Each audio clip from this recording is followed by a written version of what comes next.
Estamos aqui, ó Pai, para aprender mais da Tua palavra e conhecer a cada dia mais o Senhor na Tua essência. Pai querido, Pai amado, que neste momento não seja eu, Marcos, a ministrar o que precisa ser ministrado. Tão somente o Teu Espírito Santo, Senhor Deus, usa-me, ó Pai, conforme a Tua vontade, conforme o Teu querer. Pai querido, Pai amado, porque só o Senhor sabe o que cada vida aqui tem passado e o que cada vida aqui precisa ouvir, ó Deus. Por isso que eu me entrego em Tuas mãos para ser usado conforme a Tua vontade. Em nome de Jesus. Amém. Glória a Deus. Bom, meus queridos, nós estamos aí nesse mês trabalhando a questão da igreja, a igreja reformada, a questão da igreja protestante, e nós temos trabalhado muito em cima disso, a reforma protestante. Qual a importância dela na vida do cristão? Nós tivemos aí excelentes ministrações sobre este quesito. Nós iniciamos com pessoas já de um conhecimento formidável, né? O pastor Anderson já abriu aí, dando uma explanação maravilhosa, entendeu? E deixando os que vêm a situação mais difícil ainda, porque ele já falou já uma série de situações, não quis deixar nem um pouquinho, né? Entendeu? Era para falar dos 5 solos, ele já pegou mais 3 lá da tese, já colocou no meio. Eu falei, mas Jesus, desse jeito não dá, né?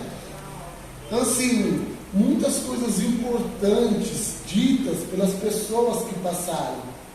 O pastor Anderson falou sobre a graça, né, pastor? A graça, que somente a graça de Deus é suficiente para as nossas vidas. Aí veio o pastor Anacleto, é isso? Anacleto, falar um pouco sobre somente Cristo. Somente Cristo. Somente Cristo, exatamente, aonde ele explanou coisas muito importantes sobre, olha, entendeu? Aí comentou um pouco sobre Calvino, o que Calvino fez, como que funcionou todo o processo. Assim, muito importante cada conteúdo, entendeu? Traga em nossos corações, para que nós possamos o quê? Avançar, crescer, desenvolver o quê? O nosso lado espiritual. Tem gente que acha que não precisa desenvolver cada dia mais o seu conhecimento e o seu desenvolvimento em Cristo.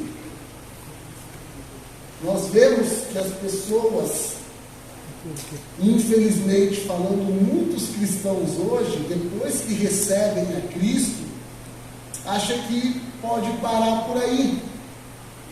Já fiz a minha parte, já recebi Jesus, já sou salvo, então não preciso mais continuar essa caminhada.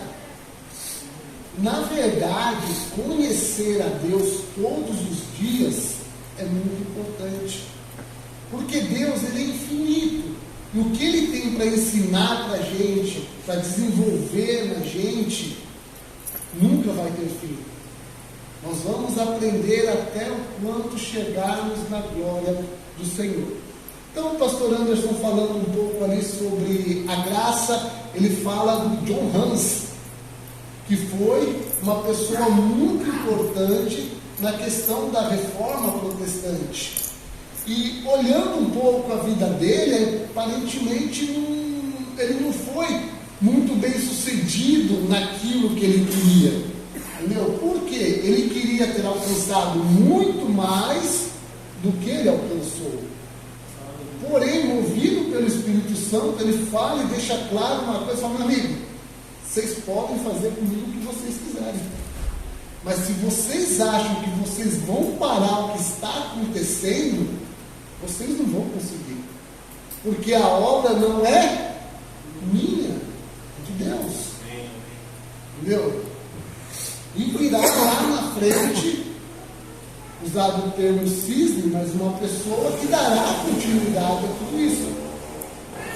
E cento e poucos anos depois, vem Martinho Lutero para dar continuidade a todo esse processo, né? Monge, padre, doutor teólogo, entendeu? Acho que o pastor Anderson está seguindo essa linha aí, né? Então não vai virar padre, né, pastor? Falou um pouco sobre a questão da indulgência, ou seja, antes você não precisava da graça para a salvação, basta você ter um dinheirinho e comprar a indulgência, tá? Eu não sei como naquela época o pessoal não fez a minha casa, a minha vida celestial. Entendeu? Vem, parcela, entendeu? Quando você morrer, você já está com a sua vaga garantida lá. Então, nós vemos no mundo anterior e também no mundo cotidiano que a coisa não está muito diferente. Não está muito diferente. Se a gente parar e começar a analisar o que tem acontecido nos dias de hoje, a gente vai enxergar que não está muito diferente. Teve pessoas colecionando os ossos dos apóstolos. Teve pessoas colecionando o crânio de José. O feno aonde Jesus nasceu. Eu pensando como a pessoa separou isso, né? Eu queria entender como, sabe, ó, foi esse aqui. Tá? Então assim, a gente vê, mas por quê? Porque as pessoas hoje e antes, elas se apegam àquilo que é material, aquilo que elas podem ver, aquilo que elas podem tocar, aquilo que elas podem sentir. Então é muito mais fácil eu acreditar que eu vou herdar o reino, vou herdar a salvação, entendeu? Vamos lá, meu querido? É muito mais fácil eu acreditar que por meio de uma indulgência, algo que eu estou pagando, algo que eu estou comprando, eu herdar o reino da salvação, do que ela simplesmente ser de graça. Entendeu? E nos dias de hoje, isso também não deixa de ser uma verdade. As pessoas, elas deixam de acreditar. Oi, meu amor, obrigado, filha, dá lá para a mamãe, dá? Dá lá, leva lá para a mamãe. Então assim, elas deixam de acreditar naquilo que é bom, naquilo que é agradável, naquilo que é favorável, naquilo que é bênção, simplesmente porque diz para ela, é seu, é de graça. A pessoa chega, vai oferecer uma casa para a pessoa e fala, eu estou te dando. Para ela conseguir acreditar que realmente ela está ganhando uma casa de graça, ela tem uma grande dificuldade. Ela tem certeza? Não, você está me dando mesmo? Não é uma pegadinha? Não, tem coisa aí. Com certeza vai querer alguma coisa em troca. Porque é difícil de acreditar que algo tão bom pode ser simplesmente gratuito. Então a gente vê essas histórias de hoje, de antes, acontecendo. Eu não sei se alguém viu um vídeo circulando na internet dos pastores vendendo o ar.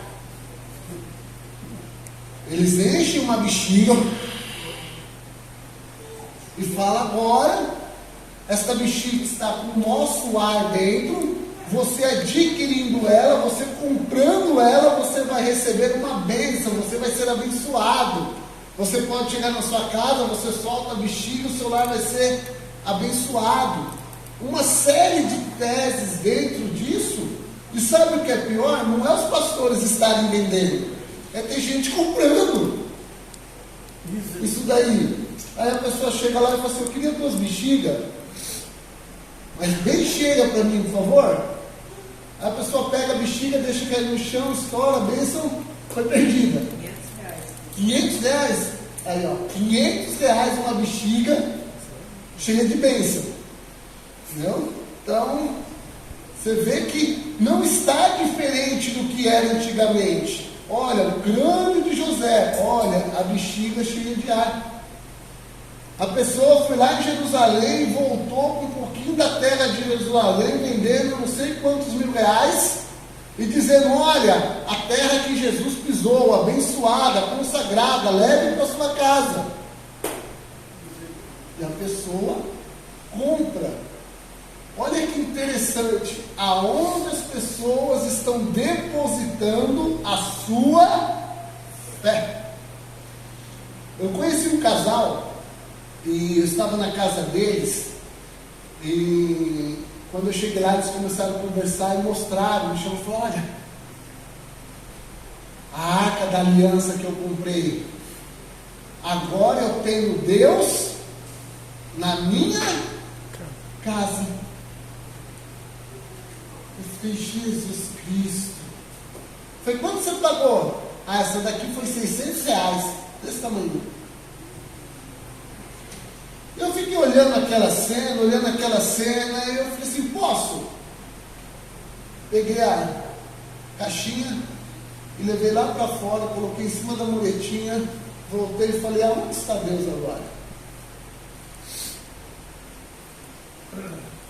Eles olhavam para a caixinha, olhavam para a minha cara, olhavam para a caixinha, olhavam para a minha cara. Eles não tinham resposta, porque não fazia sentido. Agora Deus está aqui porque a caixinha foi lá para fora e Deus ficou lá fora. E aí, quando eu trouxe a caixinha para dentro, eu perguntei: aonde está Deus agora? E a resposta foi: agora Deus está aqui. Então, olha como eles depositando a fé deles naquilo, sem o conhecimento da palavra. Como o pastor Anderson mencionou, antigamente, as poucas pessoas que tinham um pouco de acesso à palavra não sabiam ler e interpretar. Aí o que eu fiz? Mostrei para ela: vem aqui, o que a palavra de Deus diz? O Espírito de Deus habita em nós. Então, onde nós estamos, Deus está, se faz presente. Então, olha como é importante entender, conhecer, para você poder saber onde você vai depositar a sua fé. Mediante isso, a pessoa abriu um segundo questionamento e virou para mim e disse assim: então fala uma coisa, é errado pagar para expulsar demônios? Ah, não tive outra reação, não sei. Eu comecei a dar risada. Falei: por quê? Você pagou? Estava no culto lá e o pastor falou assim: ó, vamos ofertar na vida desse irmão que manifestou o demônio para que essa casta saia da vida dele. Eu fui lá e dei 50, eu esfreguei na cara do demônio: aquele demônio, para você sair da vida dele. O que eu fiz?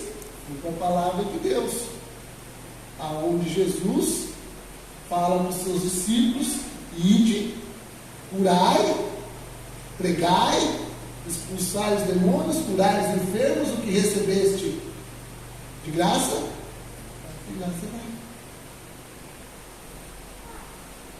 Como que eu vou cobrar por algo que vem de Deus, que me foi dado por Deus por meio da fé, para que eu possa anunciar o Evangelho e abençoar a vida de outras pessoas? Mas a gente vê que o que acontecia no tempo antigo, ainda, infelizmente, com todo o conhecimento hoje disponível, acontece nos dias de hoje. Mas, Marcos, se antigamente acontecia pela falta das pessoas não saberem ler e não ter muito acesso, por que hoje, com um conhecimento tão disponível, ainda acontece? Aí já entra pela falta de interesse de muitas pessoas. Como eu disse, pessoas que recebem a Jesus Cristo, mas não querem desenvolver o conhecimento, o conhecer e a intimidade com Deus, que é algo que leva dia após dia essa intimidade, esse conhecimento. Não se preocupa, como muitas vezes foi falado, em pegar a Bíblia 1 hora por dia, meia hora por dia, 10 minutos por dia e fazer uma leitura da palavra. Então, olha como é interessante que a falta de conhecimento da palavra de Deus leva as pessoas a acreditarem e ter fé em muitas coisas que não vão trazer resultado para a vida delas, em vez de ter a fé naquilo que vai mudar, transformar, melhorar e salvar a vida de cada uma delas. Então, mediante a isso, a gente entende que nós estamos falando da questão de fé, que nós temos os 5 solas. Nós temos os 5 solas, um mais importante que o outro. Mas a fé, ela não deixa de ser algo importante, pelo contrário, ela é essencial para todo o processo, para o início do processo de desenvolvimento da salvação. Mas o que seria a fé? Quando nós falamos, é crer, é acreditar? O que é a fé na sua essência? É crer. Crer até o diabo crer. Quando a gente fala de crer para o judeu, é algo que tem um conteúdo, é profundo. Não é diferente do crer de agora das pessoas. Eu acredito. Não, é uma confiança depositada naquilo sem dúvida nenhuma.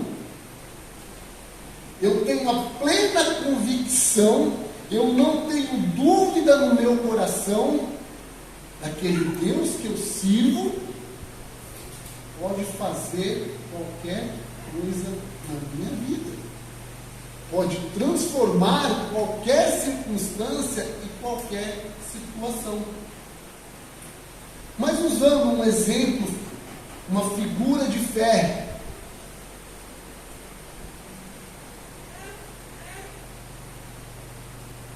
será que a fé seria mais ou menos isso?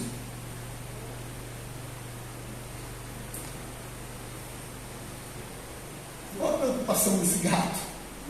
Mas nem para trás ele está olhando. Não sei o que acontece aqui, que ele tem total segurança. Mas ele não tem preocupação nenhuma com a turma que está ali atrás. Agora, grande Samuel, homem palmeirense, na sua confiança, se eu chegasse em você, Samuel, coloque a camisa do Palmeiras, põe uma blusa e vamos comigo lá no meio da torcida do Corinthians, você pode ficar tranquilo, chegando lá você tira a camisa que eu garanto. E grita, Palmeiras! Vai dar certinho assim. Você confiaria em mim fazer isso? Então, para vocês poderem entender esse quesito de fé, entendeu? E eu vi um videozinho de uma criança com o pai no jogo de futebol no ombro, e o pai lá torcendo, no meio da torcida do Palmeiras, vai filho, grita, filho, vai Corinthians! Assim, mas é a confiança depositada no lugar certo. A confiança e a fé depositada no lugar certo se faz o impossível. Mostra o próximo para mim, por favor. Eu não sei onde estava a fé desse rapaz, mas que ele conseguiu andar sobre as águas, ele conseguiu. Eu acho que a fé desse rapaz aí, a confiança dele estava nesse todo, se esse cara me pegar, eu estou arrumado. Então assim, quando a gente fala de fé, fala de confiança, fala dessa série de coisas, a gente vê pessoas confiando numa série de situações. Como o pastor mencionou, nós temos pessoas confiando no horóscopo. A pessoa está pronta para sair de casa, já está trocada, e ela escuta no rádio dizer que a cor dela naquele dia é o vermelho, e ela está de verde, pois ela volta para trás, troca toda a roupa, porque o horóscopo falou que ela tem que usar naquele dia a cor vermelha. Então a gente vê a confiança depositada, a crença depositada em lugares errados. E hoje o que Deus vai tratar no nosso coração é que a fé nossa, ela tem que estar nos lugares corretos, ou na pessoa correta. E a reforma protestante, através de Martinho Lutero, trouxe mudanças para a igreja maravilhosas. Eu vejo que Martinho Lutero, quando ele escreve a 95 Teses, ele não tinha nenhuma intenção de dividir igrejas, mas trazer à igreja a essência verdadeira. Mas quando isso não acontece, ele não pode continuar sabendo da verdade, conhecendo a verdade, permanecendo no erro. Então ele falou: olha, fiquem e eu vou ensinar as pessoas aquilo que eu aprendi através da leitura da palavra. Bom, e aí vem o que? Os 5 solas. Eu não vou falar os 5 solas, porque eu não sou bom, meu inglês, meu aramaico, meu hebraico, meu latim está totalmente enferrujado, tá? Agora, o pastor Anderson, que acabou de sair da faculdade aí, está com o latim, o grego, o aramaico afiadíssimo, tá? Então o que eu fiz? Eu terceirizei esse serviço. Uma pessoa experiente, uma pessoa bilíngue ou trilingue, tá? Então, vamos prestar atenção para que não se perca o conteúdo. E com isso, queridos, nós temos esse conceito das 5 solas, né? Sola fide, sola escritura, sola fide, sola glória e sola graça. Então, tá? Uma pessoa aí entende bem, conhece bem, fala bem todas essas línguas.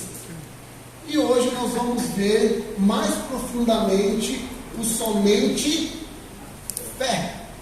Porém, o pastor Anderson e os pastores dessa igreja me deixaram incumbido de falar sobre o 6º solo.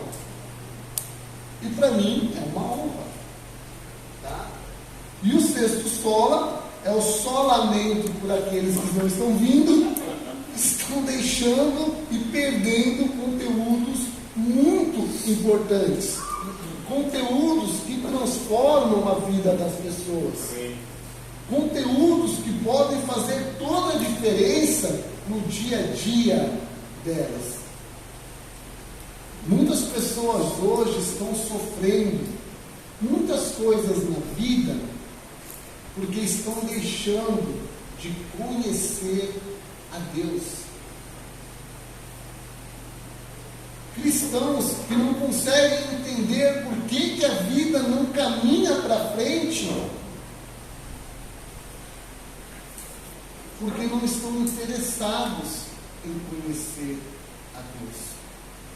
Eu tenho certeza que de todos os conteúdos que foram pregados e ministrados às quinta-feiras, para aqueles que vieram e assimilaram e ouviram e reteram em seus corações, tiveram transformações maravilhosas. uma palavra dita aqui, que você pode usar para uma pessoa lá fora, que você pode usar dentro do seu lar, dentro da sua casa. E nós falamos um pouco sobre o que é a fé. A fé é você acreditar, crer, confiar verdadeiramente em algo. E nós, filhos de Deus, acreditamos tão somente, depositamos tão somente a nossa fé em Cristo, em Deus. E Hebreus fala muito, em Hebreus 11, um versículo muito que define essa questão de fé, para mim, particularmente, um dos que eu mais gosto na definição de fé. Hebreus 11, 1.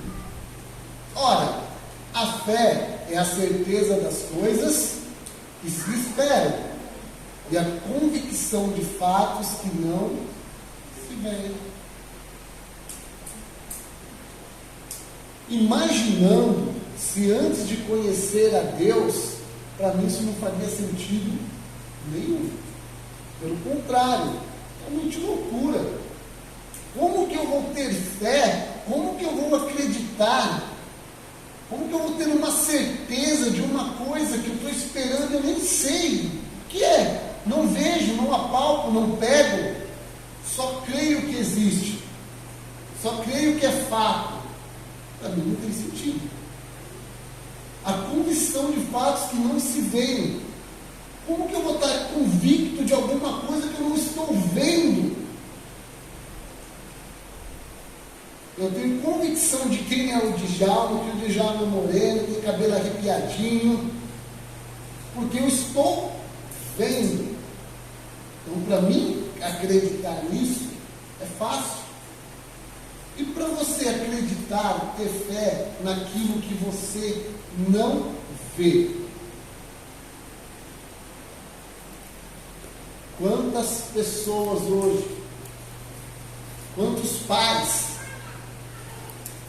estão chorando, desesperados, e muitas vezes desesperançosos pelos seus filhos, porque os filhos chegaram num ponto de suas vidas que os pais olham e acham que já não tem mais solução. Filhos perdidos no mundo das drogas, e chegou num ponto que o pai não vê mais esperança, que acha que o filho não pode mais sair daquela vida, que não tem mais jeito. Filhos no mundo do alcoolismo, que chegaram num ponto que a bebida se transformou na vida deles, e os pais olham e falam, não tem mais jeito. E eu falo para vocês que a bebida alcoólica, ela pode ser tão prejudicial quanto as drogas.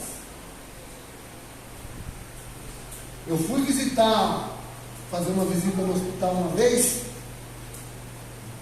Na verdade, fui visitar não. Eu fui levar um rapaz. Eu estava no culto da igreja presbiteriana em Cerquilho. E um rapaz bêbado, era um domingo à noite, deu com a cara no mundo da igreja, mas rasgou.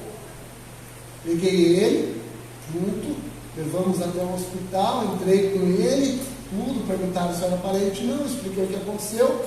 Nisso, quando eu passei, eu deixei o rapaz na sala lá para fazer um curativo e fiz uma oração por ele. E quando eu passei para ir embora, eu escutei a pessoa me chamando, passei e falei, moço, vem aqui. Quando eu entrei até meio preocupado, porque a hora que eu pisei assim, a pessoa estava toda amarrada na cama, amarrada. Os médicos amarraram ele assim, fizeram uns laços com isso, assim, amarraram a perna, amarraram o braço. Ele fazia assim com a mão, moço. Aí eu fui até próximo dele, eu achei que o cara devia estar drogado no último. Aí cheguei até perto. Falou, você que estava orando pelo rapaz? Eu falei, foi. Você não ora por mim também? Claro. Fiz uma oração por ele. Nisso ele me pediu para ligar para a esposa dele. Quando eu liguei para a esposa dele falou assim, ele está bem? Ele falou, tá. Eu falei, então tudo bem, quando ele melhorar, ele volta para casa. Eu percebi que no tom de voz dela não houve preocupação, porque ele tinha passado o dia fora, já era noite.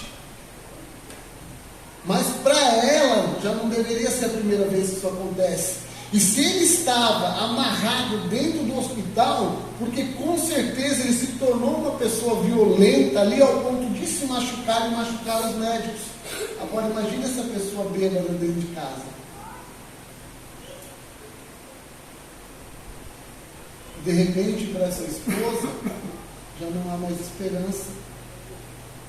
Ela já não olha que aquela situação na vida do seu marido pode mudar. E aí eu orei, conversei, falei com ele, a sua esposa já está sabendo que você está bem e tudo. E quando eu saí, eu perguntei para o médico que estava passando, falei, qual o problema dele? E o médico me respondeu, chegou aqui alcoolizado. Então olha o ponto que o álcool pode fazer com a vida da pessoa. Mas o mais interessante é que a fé das pessoas que estão em volta dele já não existem mais. Já não conseguem ver solução para a vida dessas pessoas. E nós, quantas vezes, talvez nós tivermos olhado ou olhando para a vida das pessoas, e eu já ouvi isso da boca de gente cristã, olhar assim, já não tem mais jeito. Se eu que conheço o Deus vivo, o Deus verdadeiro, acho que não tem mais jeito, então o que será do mundo?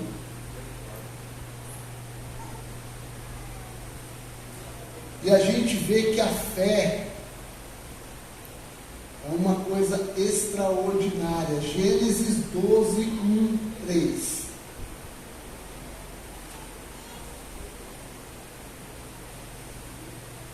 Olha só que interessante a fé. Um texto muito conhecido, tá? Que fala sobre Abraão. E fala para Abraão, Deus chega lá e fala, ó, pega as suas coisas e vai para a terra que eu vou te mostrar. Simples, fácil. O que Abraão tinha de convicção, de certeza ou de prova que realmente o lugar que ele ia era um lugar bom? Tinha foto? E nem hoje a gente vê dos condomínios. Olha, condomínio, aí aparece aquela foto linda, vem aqui comprar o seu apartamento. Abraão tinha isso? Desceu um anjo lá com álbum de fotos, Abraão, tem piscina, entendeu? Olha, campo de futebol. Nada disso. Agora imagina chegando no pastor Anderson e falando, Anderson, larga seu emprego, pega a sua família e vai lá para o sul, que tem coisa boa para você.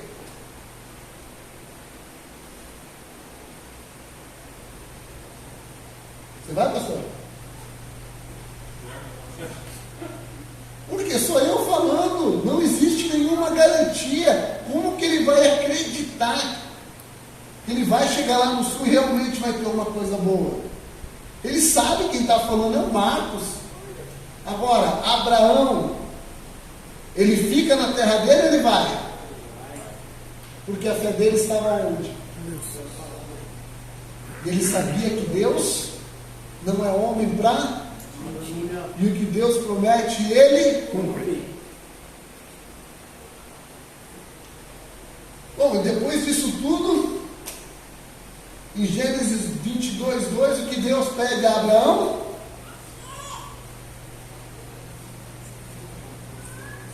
Deus vira para Abraão e fala, Abraão, faz um churrasco para mim hoje. Deus vira para Abraão, está gostando da terra? Como está aí as coisas? Tá bom? Como está a família? E o filho? Ah, o filho tá bom, crescendo. orgulho do pai. Legal. Então faz favor para mim? Pode falar. Sacrifica ele.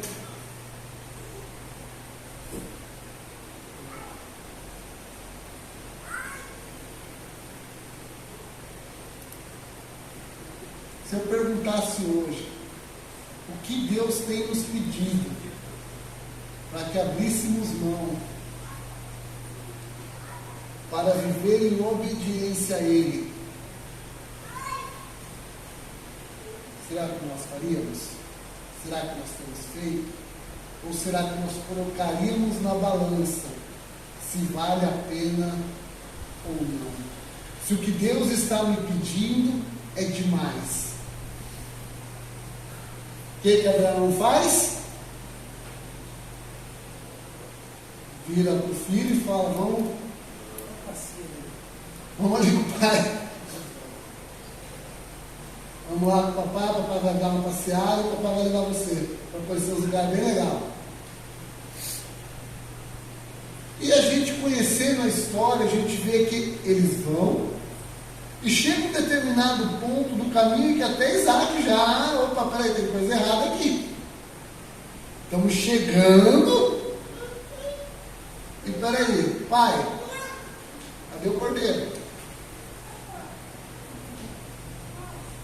E o que Abraão responde?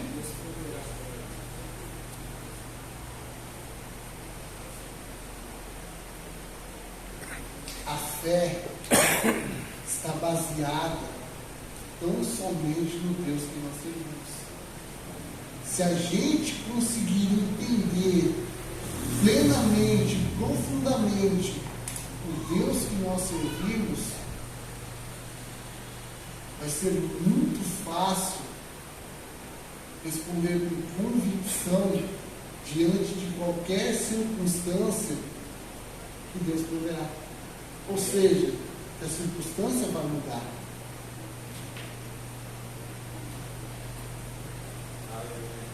E Abraão chega num ponto já com o seu cutelo na mão, pronto para sacrificar o seu filho. O que acontece?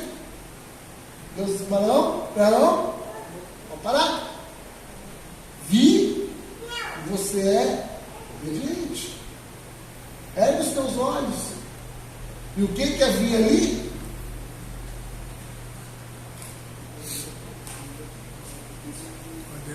Preso nos arbustos para substituir Isaac. E aí Abraão pega, sacrifica e tudo fica bem.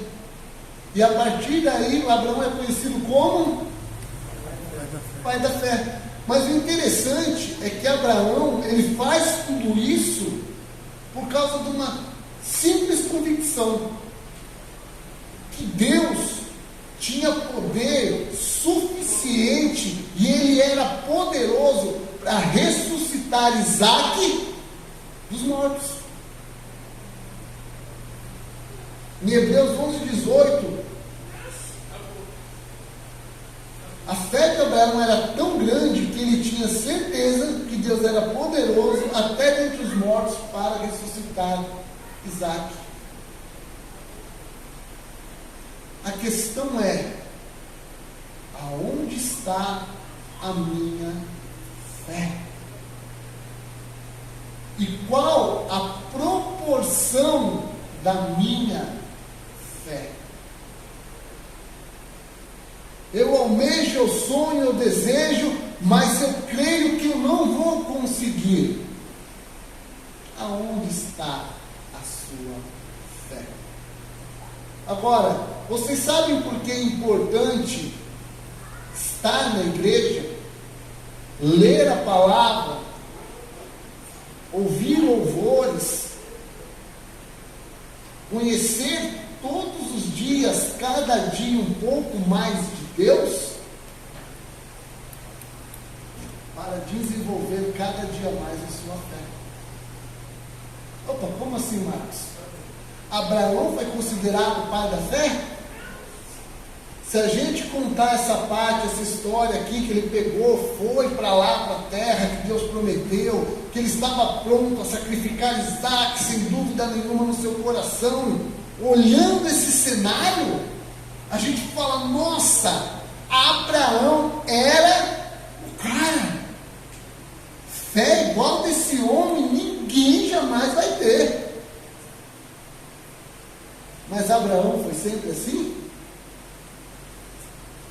Ou teve vezes que Abraão deixou a fé um pouquinho de lado? Se eu não me engano, pastor, sua teóloga, né?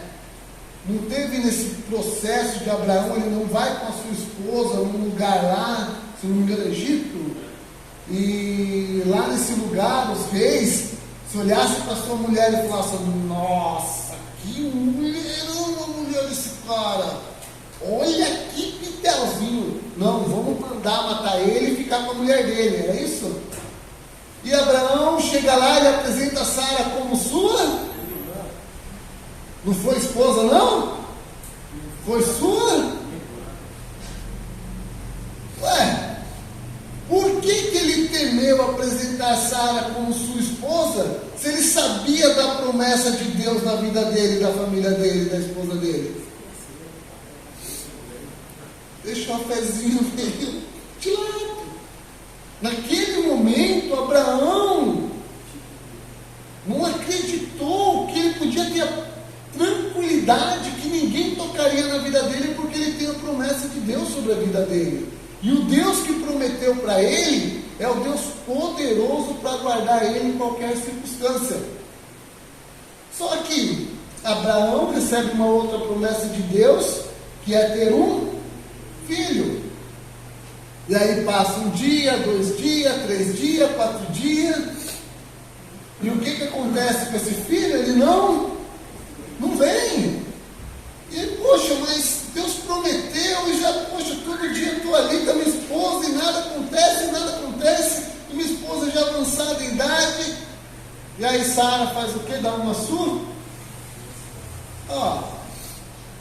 Abraão, melhor engravidar, né?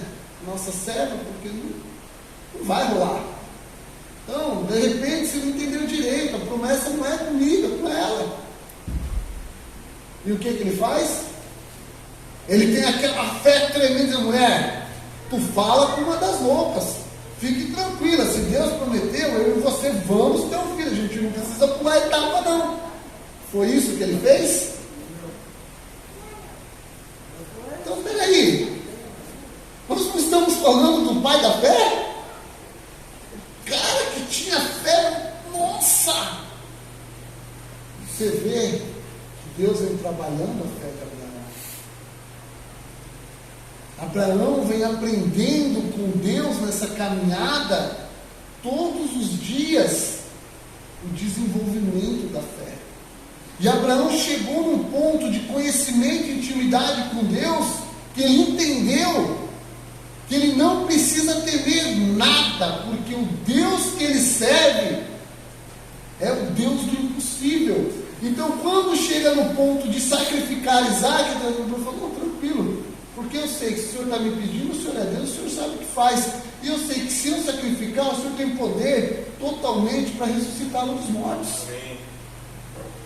E se você não ressuscitar, o Senhor seja agora louvado. Então, olha como é interessante, e nós somos melhores que Abraão? Quem aqui é o tio da fé? Eu não cheguei nesse nível ainda. Abraão era o pai, eu não cheguei nem no tio da fé. Mas eu venho para a igreja aprender com vocês, para quê? Para desenvolver todos os dias essa fé em mim, crescer nessa fé. Por isso que é importante estar na igreja, por isso que é importante estar em comunhão com os irmãos, ouvir os ministros ministrando as tremendas coisas em relação a Deus. Eu fiquei sem moto um tempo, né? Sofri um acidente lá com a minha moto, fiquei um tempo sem a minha moto. E eu moro em Thier. Cerquilho, desculpa. E eu trabalho em Tietê. Para quem conhece, lá depois da fábrica do alho. É perto. Eu fiquei sem moto. Eu tinha dinheiro para pegar ônibus? Não tinha dinheiro para pegar ônibus.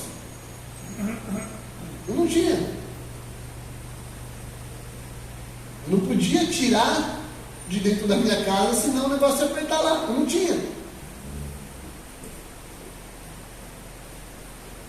O que eu fiz?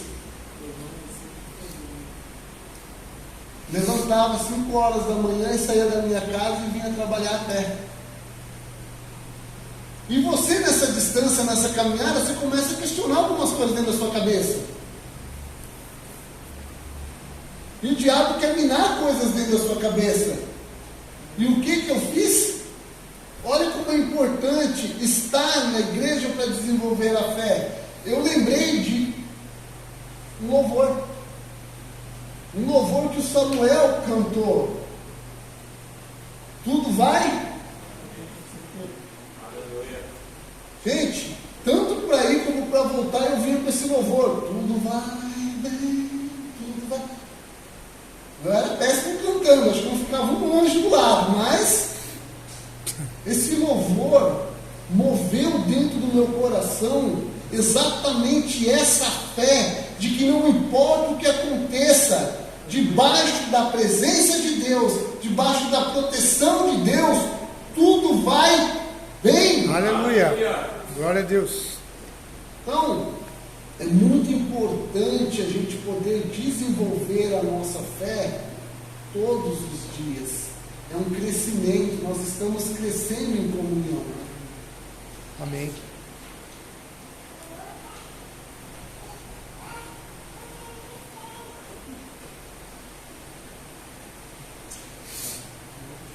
E como ter fé? De onde vem a fé? Ela vem do Samuel? Ela vem do pastor Anderson? Ela vem do pastor Paulo? Ela vem do Djalma? Ela vem do ouvir a palavra de Deus. Amém. E lá em Efésios 2,8 diz: porque pela graça sois salvos mediante a fé, isso não vem de vós, é dom de Deus, não por obras, para que ninguém se glorie.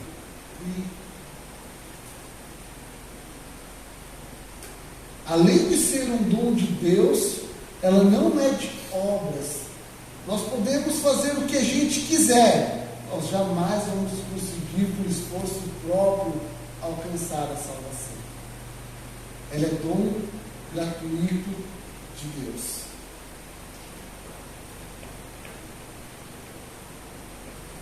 Então, meus amados, é muito importante a gente entender esse crescimento da fé em nós, esse desenvolvimento da fé, como Abraão desenvolveu a fé, é importante a gente desenvolver. Nós não estamos lidando com seres humanos perfeitos. Quem aqui é perfeito? Levanta a mão. Tiramos Samuel. Nós não somos. Nós estamos aqui para caminhar uns aos lados dos outros, estendendo a mão, orando e ajudando no crescimento. Aprendendo que a nossa fé tem que estar depositada tão somente em Jesus Cristo. E hoje muitas pessoas depositam a sua fé na vida de outras pessoas. Muitas vezes depositamos a nossa fé na vida de pastores. Os próprios pastores nos ensinam: não deposite sua fé em mim, deposite sua fé em Deus. Jesus.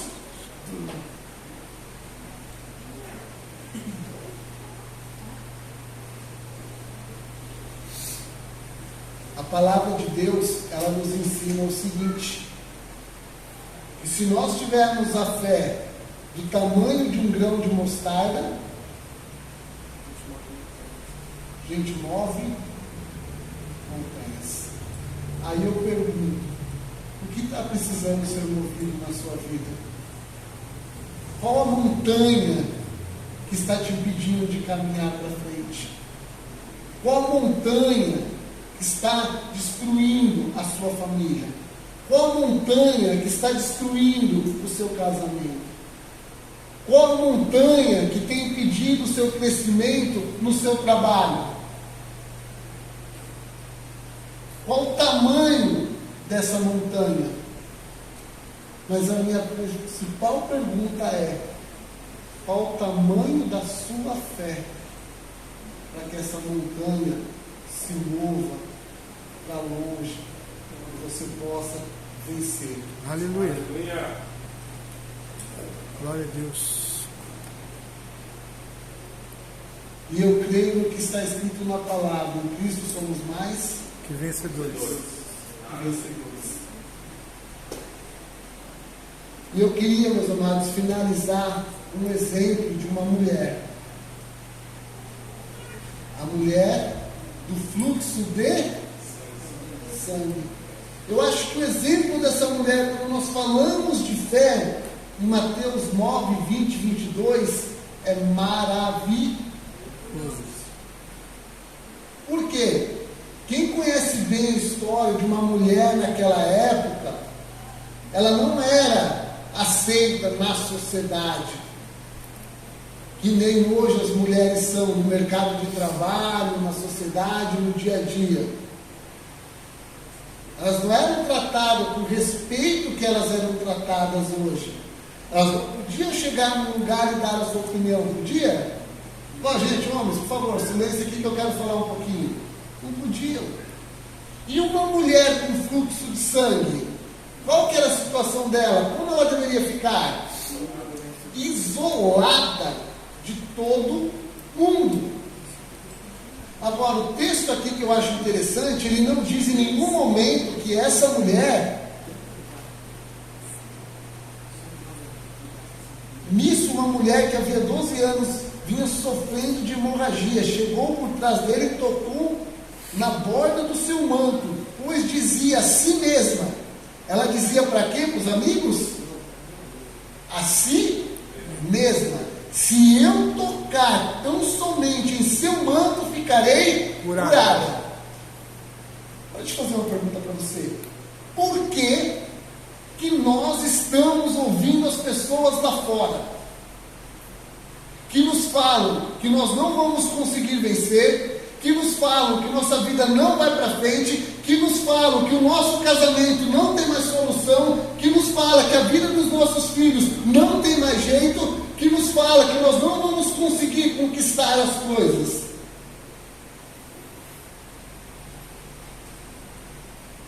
Nós deveríamos dizer tão somente para nós mesmos: tudo posso naquele que me fortalece. Aleluia.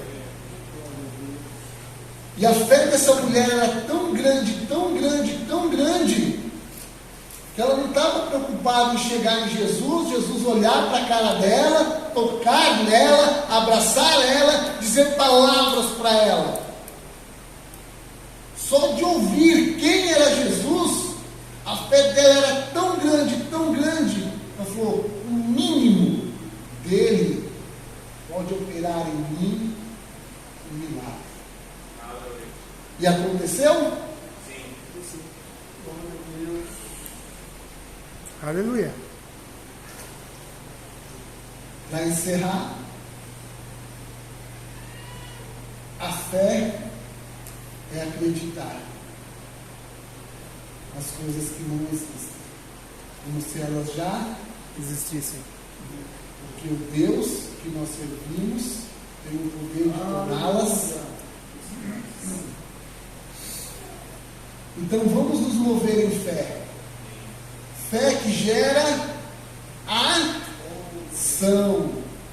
A nossa fé tem que gerar ação. Se eu creio, se eu tenho fé, se eu sou totalmente convicto do Deus que eu sirvo e do poder dele no mundo, na vida das pessoas, isso tem que gerar uma ação, que foi o que essa mulher fez.